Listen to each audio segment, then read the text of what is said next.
नमस्कार दोस्तों, जय हिंद, वंदे मातरम। आप सभी का स्वागत अभिनंदन है टीटी फैमिली शिक्षकों के परिवार जायसवाल कोचिंग सेंटर पर, पावर्ड बाय शिक्षा ही प्रकाश है। आज की क्लास में हम बात करने वाले हैं आपके सोशल साइंस का चैप्टर रहेगा और यह आज की पहली क्लास होने वाली है। इसके पहले जो प्रीवियस ईयर में पूछे गए थे सोशल साइंस का 60 क्वेश्चंस, क्योंकि पहले सिलेबस अलग था। अब आपके 120 क्वेश्चंस आपके सोशल साइंस से पूछे जाएंगे जो आपके सिलेबस में है, और 30 क्वेश्चन जिनमें जनरल हिंदी, इंग्लिश, तार्किक, रीजनिंग एंड आपके 10 नंबर पेडागोजी आएगी। तो ये रहे आपके सिलेबस के अकॉर्डिंग। और देखिए, आज जो हम बात करेंगे भारतीय इतिहास की बात करेंगे। इतिहास का जो चैप्टर है वह 3 चैप्टरों में आपका क्लियर होता है।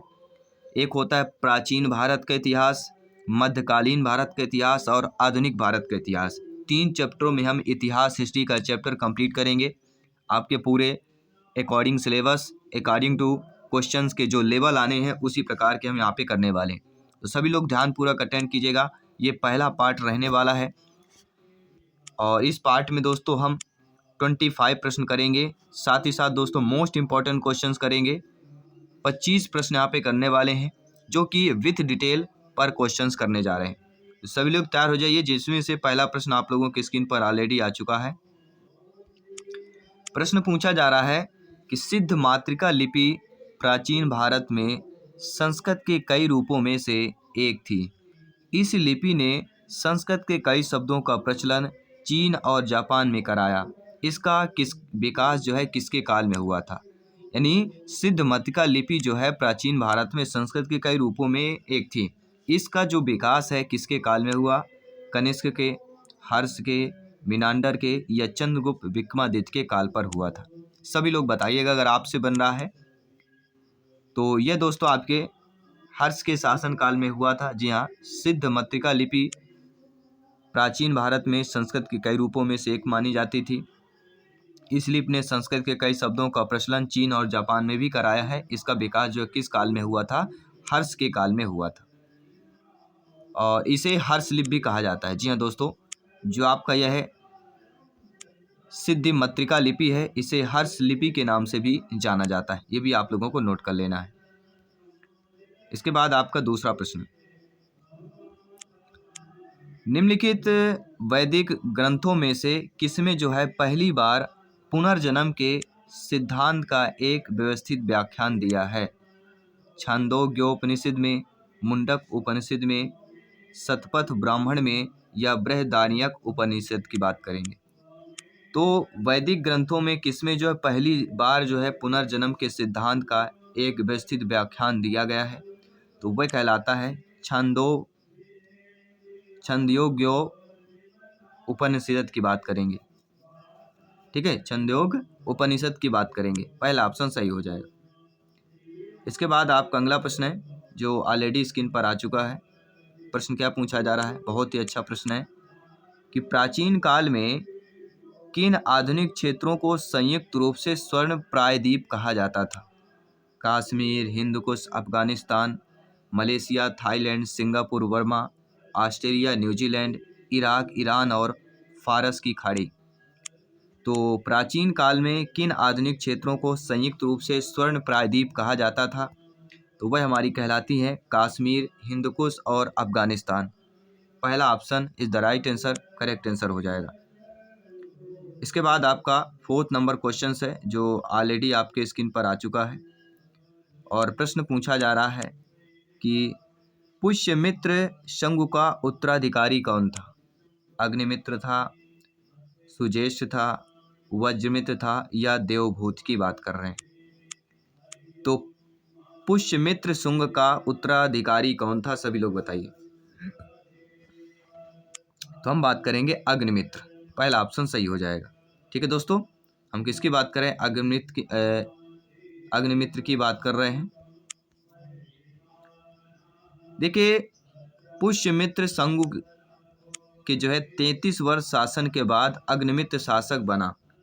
किसके? इसके पहले कौन? अग्निमित्र के शासक पहले कौन था? पुष्यमित्र शंगु।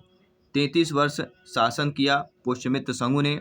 इसके बाद अग्निमित्र शासक बना, जिसके जिसने अग्निमित्र शासक ने यवनों को पराजित किया था। प्रश्न आ गया कि यवनों को किसने पराजित किया, तो अग्निमित्र शासक ने यवनों को पराजित किया था।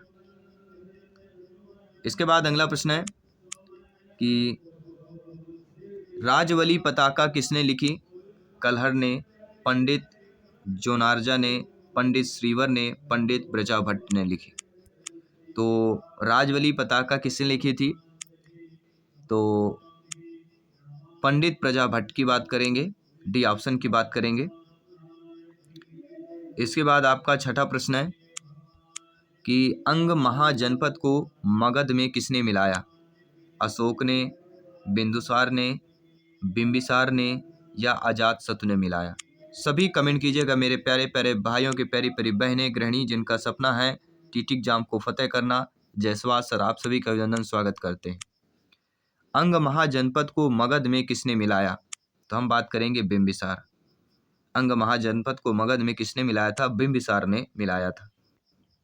बिंबिसार ने अंग महाजनपद को जीता और वहां की राजकुमारी से शादी की थी। तो महाजनपद किसने जीता? बिंबिसार ने जीता था।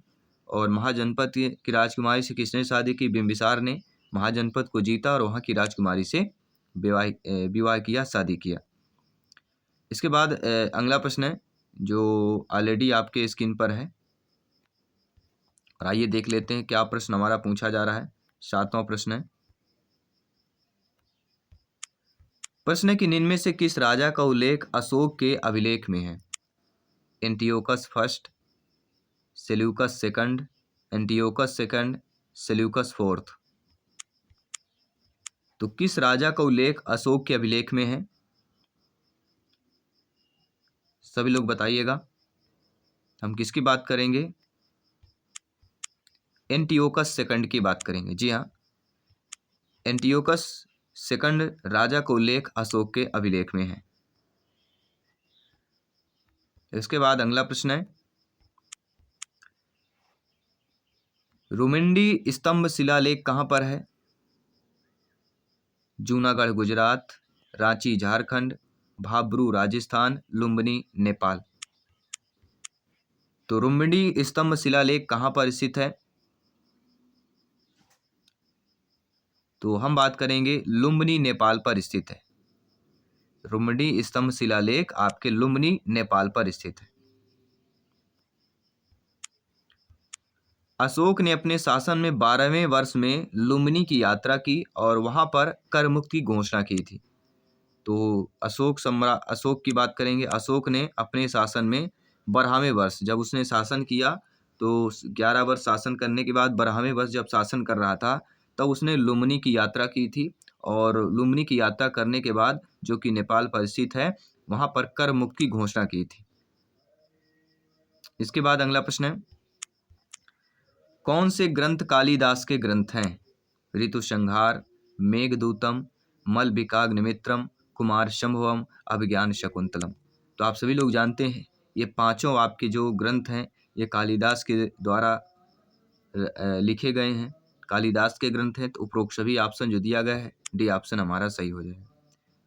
कालिदास प्राचीन भारत के संस्कृत के सुविख्यात एक नाटककार थे। उनकी प्रमुख कृतियां रघुवंशम, मलविकाग्निमित्रम, कुमार संभवन, अभिज्ञान शकुंतलम, ये सारी हैं। तो कालिदास जो है प्राचीन भारत के संस्कृत के सुविख्यात एक नाटककार थे। अगला प्रश्न, निम्नलिखित में से ऋग्वेद की शाखा है? शौनक, अश्वलायन, शंखायन, शाकल। सभी बताइए। ऋग्वेद की शाखा यहाँ पे पूछी जा रही है, तो शाकल जो होती है वह आपकी ऋग्वेद की शाखा कहलाती है। और शाकल ऋग्वेद की पहली पुस्तक है। इसकी 2 शाखाएं हैं। ऋग्वेद जो है विश्व की पहली पुस्तक है। प्रश्न आ गया कि विश्व की पहली पुस्तक कौन है? तो वह ऋग्वेद है। और ऋग्वेद की 2 शाखाएं होती हैं, एक शाकल और एक वास्कल। शाकल और वास्कल। तो ऋग्वेद की शाखा यहाँ पे शाकल है।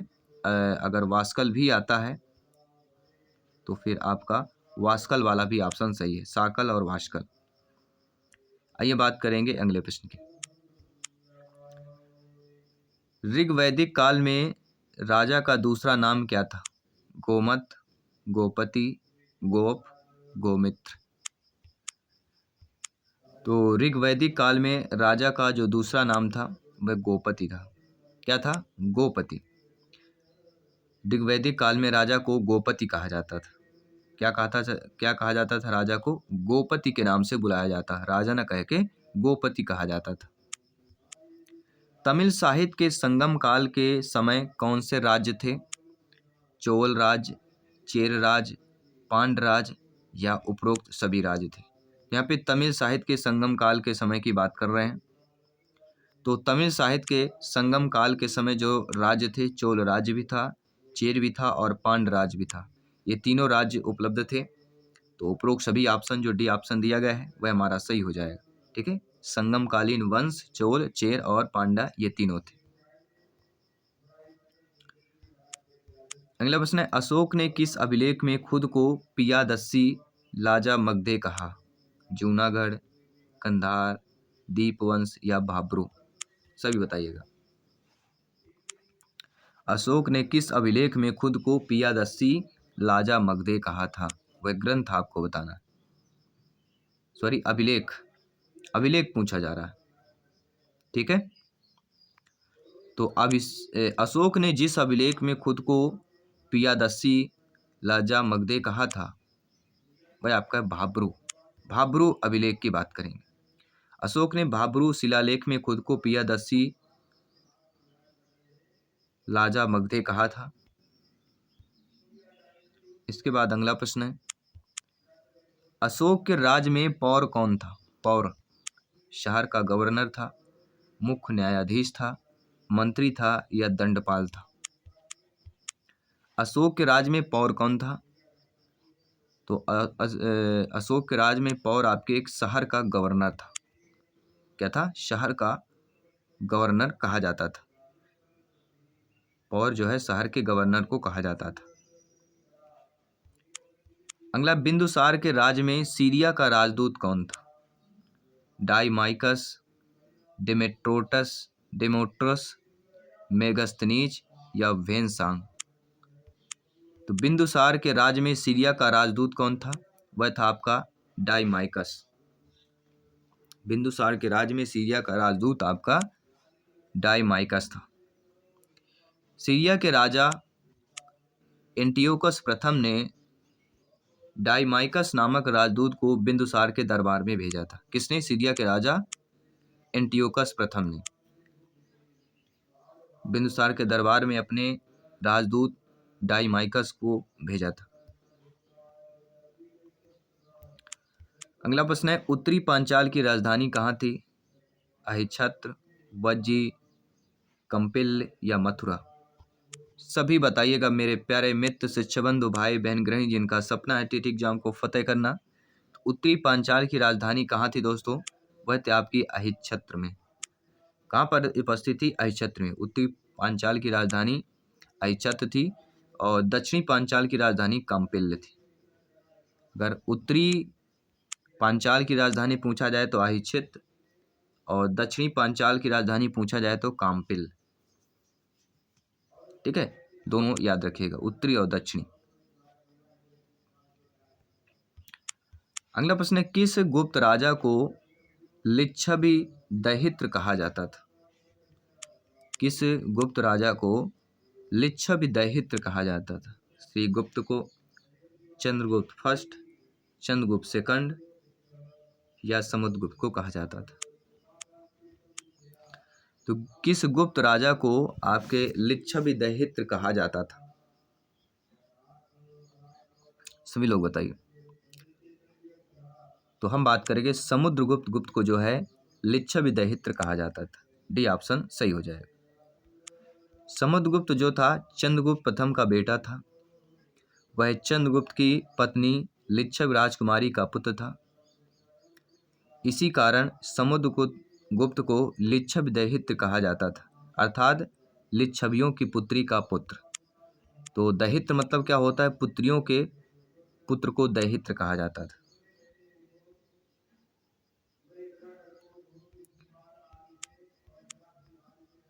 अगला प्रश्न है आपके स्क्रीन पर है, कौन से राज्य गौतम बुद्ध के जीवन से संबंधित थे? अवंती, गंधार, कौशल, मगध। कौशल और मगध थे। ठीक है, यहाँ पे राइट ऑप्शन क्या होगा?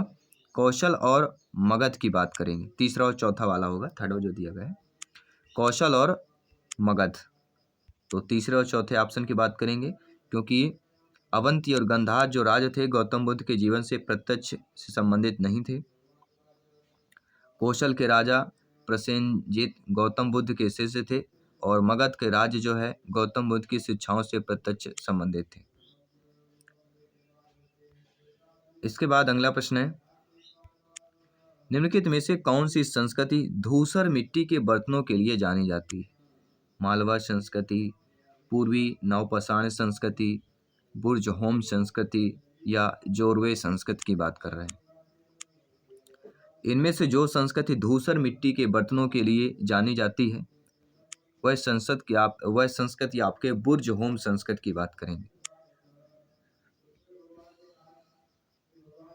ऑप्शन नंबर सी की बात करेंगे। देखिए, बुर्ज होम जो संस्कृति है ग्रे मिट्टी के बर्तनों के लिए जानी जाती है। मालवा जो संस्कृति है वह आपके काले पर लाल मिट्टी के बर्तन के नाम से जानी जाती है। पूर्वी नवपाषाण जो संस्कृति है वह भूरा लाल मिट्टी के बर्तनों के रूप में जानी जाती है। आपके जोरवे संस्कृति जो है यह लाल मिट्टी के बर्तन के रूप में जानी जाती है। और दक्षिणी नवपाषाण जो संस्कृति है वह जले भूरे मिट्टी के बर्तन के रूप में। तो ये आपके बुर्ज होम संस्कृति, मालवा संस्कृति, पूर्वी नवपाषाण संस्कृति, जोरवे संस्कृति, दक्षिणी नवपाषाण संस्कृति, ये आपकी पांचों संस्कृतियां दी गई हैं जो एग्जाम में पूछे जा सकते हैं पांचों। ठीक है, तो बुर्ज होम संस्कृति ग्रे मिट्टी के बर्तनों के लिए जानी जाती है, या धूसर मिट्टी, ग्रे को ही धूसर मिट्टी कहा जाता है। ठीक है, चलिए बात कर लेते हैं आपके अगले प्रश्न की। अगला प्रश्न ऑलरेडी आपकी स्क्रीन पर है। सिंधु घाटी सभ्यता में मोहनजोदड़ो से बहुत सारे मनके की खोज की गई थी। इनमें से अधिकतर मनके किसके बने होते थे? टेरकोटा, सूर्यकांत मणि, लपीस या स्टीटाइट के? सिंधु घाटी सभ्यता में मोहनजोदड़ो से बहुत सारे मनके की खोज की गई थी और इनमें से जो अधिकतर मनके होते थे वह स्टीटाइट के होते थे। किसके होते थे? स्टीटाइट। जी हाँ, सुंदर मनके जो है मोहनजोदड़ो की महत्वपूर्ण खोजों में से एक हैं और अधिकांश मनके जले हुए स्टीटाइट से बने होते थे। मोतियों को बनाने में अन्य सामग्रियां जैसे एगेट, कॉरेलियन, लैपिस लाजुली, ग्रासुलर, गर्नेट, सर्पेंटाइन और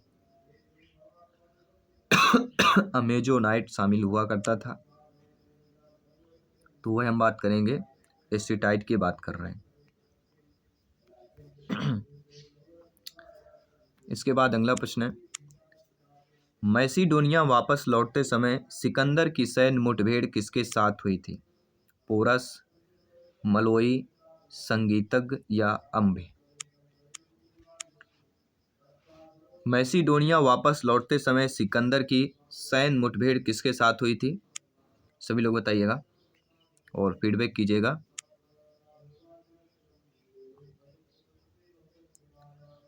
तो हम बात कर रहे हैं दोस्तों मलोई, बी ऑप्शन की बात कर रहे हैं। जी हाँ, सिकंदर 326 ईसा पूर्व में आक्रमण करने के बाद केवल 19 महीने तक भारत में रहा।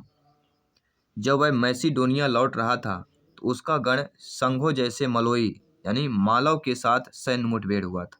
तो मालव के साथ हुआ था, उसी को ही मलोई कहा जाता है। तो आप लोगों को कंफ्यूज नहीं होना है, मलोई मतलब मालव की बात कर रहे हैं। शाप्तांग सिद्धांत जो प्राचीन राजनीतिक संरचना के 7 अंगों से संबंधित है, यह किसके द्वारा प्रतिपादित किया गया था? मनु के द्वारा, कौटिल्य के द्वारा, पाणिनि के द्वारा या भास्कर के द्वारा जो है प्रतिपादित किया गया था? तो शाप्तांग सिद्धांत जो प्राचीन राजनीतिक संरचना के 7 अंगों से संबंधित है, यह किसके द्वारा जो है प्रतिपादित किया गया था? मनु, कौटिल्य, पाणिनि, भास्कर? सभी बताइएगा। तो सप्तांग सिद्धांत की बात की जाती है तो नाम आता है कौटिल्य। किसके द्वारा प्रतिपादित किया गया? कौटिल्य के द्वारा जो है यह प्रतिपादित किया गया था। राज का सप्ताह सिद्धांत कौटिल्य ने अर्थशास्त्र में दिया है। 7 अंग, राजा, आमात्य, नौकरशाह, जनपद, क्षेत्र, दुर्गा, किला, कोषा, खजाना, डंडा यानी जबरदस्ती अधिकार, मित्रा यानी सहयोगी। तो डंडा किसे बोला जाता था? जो जबरदस्ती अधिकार हुआ करता था उससे डंडा बोला जाता था। ये सप्तांग सिद्धांत कौटिल्य ने अर्थशास्त्र में दिया है। अगला प्रश्न है, मौर्य राजा बिंदुसार की मृत्यु जो है किस वर्ष में हुई थी? 265 ईसा पूर्व, 270 ईसा पूर्व, 273 ईसा पूर्व, 276 ईसा पूर्व। मौर्य राजा बिंदुसार की मृत्यु जब हुई थी दोस्तों, आपके 273 ईसा पूर्व में हुई थी। बिंदुसार, जिसे अमित्रा घाट या अमित्रोचेट्स के नाम से भी जाना जाता था, चंद्रगुप्त मौर्य का यह पुत्र था। उन्होंने 298 ईसा पूर्व से 273 ईसा पूर्व तक मौर्य साम्राज्य पर शासन किया। माना जाता है कि उसने भारतीय उपमहाद्वीप के 16 राज्यों पर विजय प्राप्त की थी और 273 ईसा पूर्व में उनकी मृत्यु हो गई और उनके पुत्र अशोक ने उनका उत्तराधिकारी बनाया गया था। इसके बाद अगला प्रश्न है, अशोक के निम्नलिखित प्रमुख शिलालेखों में से कौन जो है खरोष्टी लिपि में है? मनसेहरा और शहबाजगढ़ी, सांची, सारनाथ या बैरूत? तो प्रमुख शिलालेखों में से खरोष्टी लिपि में है कौन सी है? तो वह हमारी कहलाती है मनसेहरा और शहबाजगढ़ी। अशोक के जो है मनसेहरा और शहबाजगढ़ी शिलालेखों में से खरोष्टी लिपि में है। और मनसेहरा और शहबाजगढ़ी जो है यह पाकिस्तान के खैबर पख्तूनख्वा में स्थित है। कहाँ पर स्थित है यह? पाकिस्तान के इलाके में है और पाकिस्तान का जो क्षेत्र है आपका खैबर पख्तूनख्वा, वहाँ पर ये दोनों स्थित हैं। इसके बाद अगला प्रश्न दिया गया है, आपके स्क्रीन पर दिया गया है, गलत कथन का चयन करना है। कथन आते हैं ऑलरेडी, आपको पता है। राजकों को अशोक ने न्यायिक अधिकार के रूप में नियुक्त किया था। शुंग वंश ने राजा बनने के बाद भी सेनापति की उपाधि बरकरार रखी। कलिंग नगर एक प्राचीन शहर था जो चक्रवात द्वारा नष्ट किया गया था। या अशोक ने कंधार अभिलेख में बौद्ध धर्म में आस्था व्यक्त की है। ये 4 ऑप्शन दिए गए। तो देखिए, राजकों को अशोक ने न्यायिक अधिकार के रूप में नियुक्त किया, बिल्कुल सही बात है। शंगु वंश ने राजा बनने के बाद भी सेनापति की उपाधि बरकरार रखी थी, यही सही है। कलिंग नगर एक प्राचीन शहर था जो चक्रवात द्वारा नष्ट किया गया था, ये भी सही है। लेकिन अशोक ने कंधार अभिलेख में बौद्ध धर्म में आस्था व्यक्त की है, ये कथन गलत है। क्योंकि भाब्रू शिलालेख एक ऐसे शिला रूप में जाना जाता था इसमें अशोक ने बौद्ध पंथ में विश्वास व्यक्त किया था। तो यहाँ पे भाब्रू शिलालेख एक ऐसे शिलालेख के रूप में जाना जाता है जिसमें अशोक ने बौद्ध पंथ में विश्वास व्यक्त किया था, ना कि अशोक ने कंधार अभिलेख में बौद्ध धर्म में आस्था व्यक्त की थी। अकॉर्डिंग टू क्वेश्चन यहाँ पे हमारा डी ऑप्शन सही हो जाएगा। तो आई होप सभी लोग समझ गए होंगे। यह हमारा आपके जो इतिहास का चैप्टर है, इतिहास के 3 चैप्टर हैं, प्राचीन भारतीय इतिहास, मध्यकालीन और आधुनिक। तो प्राचीन भारत के इतिहास में पहली क्लास थी, ठीक है। सभी हम 100 क्वेश्चंस करेंगे, प्राचीन भारतीय इतिहास के 100 क्वेश्चन करेंगे, आधुनिक मध्यकालीन और आधुनिक के भी 100 करेंगे। तो लगभग 300-400 क्वेश्चन करेंगे इतिहास से, फिर आपका अगला चैप्टर रहेगा। तो आई होप सभी लोग, यहाँ पे हमारा 11:30 में क्लास रहता है, तो सभी लोग ज्वाइन कीजिए 11:30 क्लास। डेली आपकी एसएससी क्लास, सोशल साइंस की क्लास रहेगी। 4 PM में साइंस की क्लास रहेगी। और अभी एग्जाम में आपका रिव्यू चल रहा है, तो रिव्यू में देखते रहिए अवश्य क्या पूछा जाना है। और 7 PM में आपकी जो पहला पार्ट है उसका क्लास रहेगा। तो सभी मित्रों को जय हिंद, वंदे मातरम, धन्यवाद सभी का। मिलता हूँ आपके अगले क्लास पर। जय हिंद।